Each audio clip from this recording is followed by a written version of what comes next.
Пожелавам ви живот изпълнен с много смях и разбирателство. Дано всяка трудност преминавате с лекота. Нека любовта ви не знае край и само расте с всеки миг и преживяване.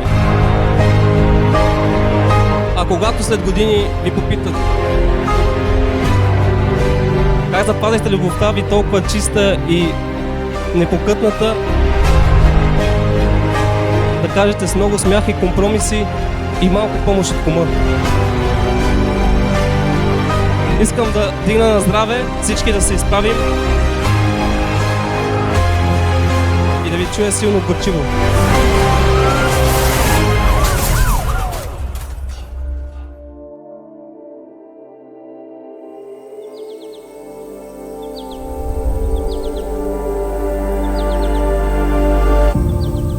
Днес сме на сватба на Александър и Кристина.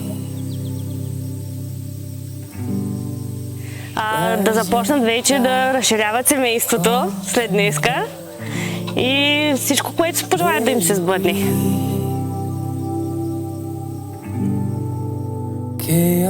Аз искам да им пожелая попътен вятър, много да се обичат, много да са здрави, всичко друго ще си го постигнат, че си го направят и пожелавам много, много сладки дечица.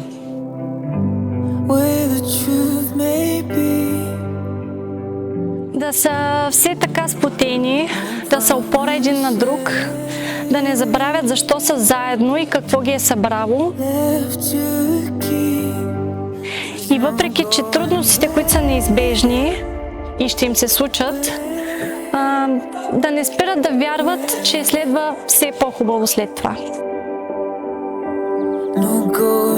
Прощавайте си, защото ще има такива моменти и храните само, запазвайте хубавите емоции. Всичко лошо забравете.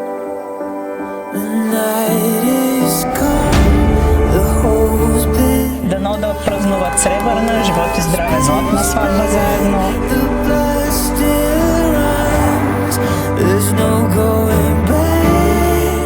Да им върви по вода. Това също е много важно. Да се държат винаги за ръка. Да са неразделни. Да. Неразделни и винаги щастливи и каквото си помислят, заплануват, да си го осъществяват.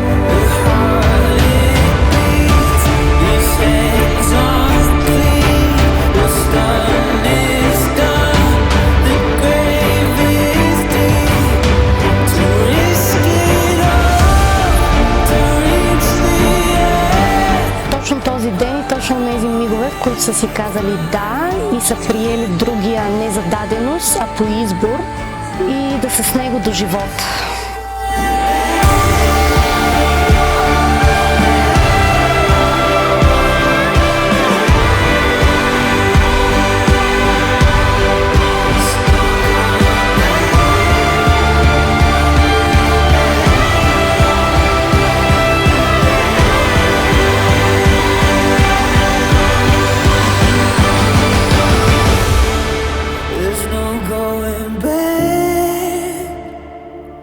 Back.